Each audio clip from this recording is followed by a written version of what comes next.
Shalom, party people, and welcome to the 12th C.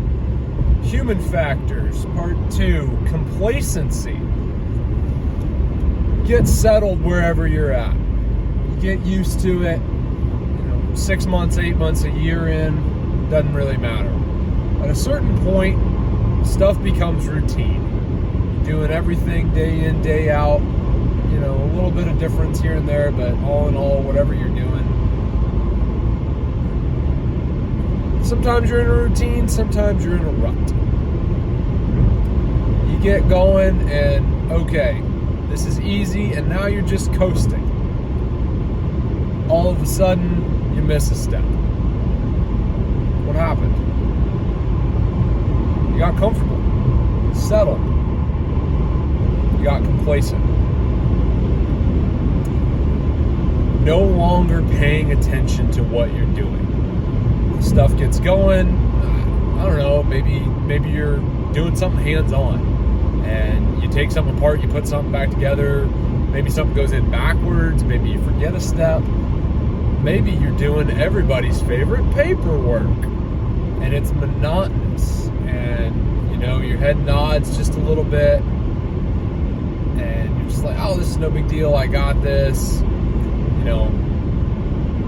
All of a sudden you skip line 8 and now you're on line 9 and you got comfortable with what you were doing.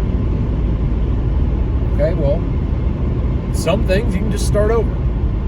Some things, even if you forget about it and you do it wrong, it's really, everything you do can be undone. Other things, it's really, really important. What about when we're talking relationships and you just get comfortable with where you're at? You don't try anymore. You just kind of forget a little bit here and there, and it happens. No shame in it, but at the same time, do you just want to just coast?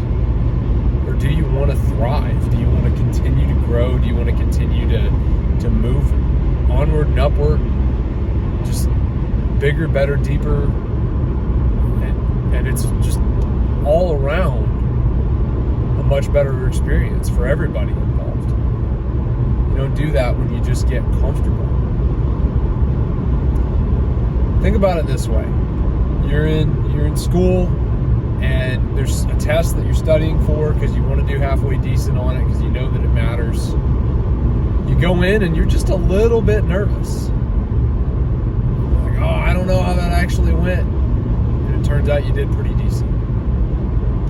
Versus you walk in, oh, I'm gonna ace this one, no big deal, and then you bomb it. Sometimes that being just a little bit nervous can make a lot of difference. Not petrified, not where you're freezing up on things, but just that tiny bit on edge that is usually just enough to where it helps things fall into place. A solution for getting complacent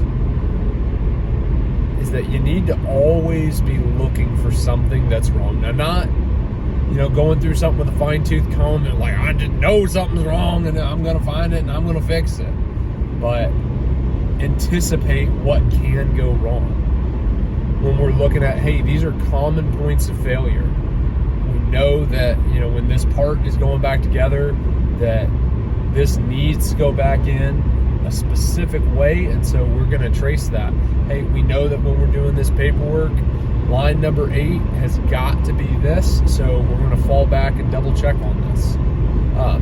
I find it amazing that the copyists for Torah scrolls, what they would do is that they had like a letter in the middle of the entire book where they knew it was a certain number of letters to get to that one, and so they would start counting, and 1, 2, 3, 4, 5, all the way until they hit the middle. And if they had the right number, they knew they were on the right track and they hadn't missed anything. But if they were off, they knew something was wrong and they'd tear it up and start again. And they'd do the same thing when it was done. They had a certain number of letters that it was supposed to be all the way through. So they had those little checkpoints where they're like, okay, and I can't possibly imagine a scribe who takes a week of his time to be going in there and then all of a sudden, uh-oh, we missed something, can't have this, and then, tear it up and start over. Looking for something that's wrong, knowing, hey, I'm going to approach this, and maybe there's something that I'm just not doing to my best ability in a relationship or whatever. And now it's like, okay, what can I do better? Going through and having that self-audit. A lot of times, that alone can be a complacency breaker. Where we go in and we expect that, something is going to need to be addressed.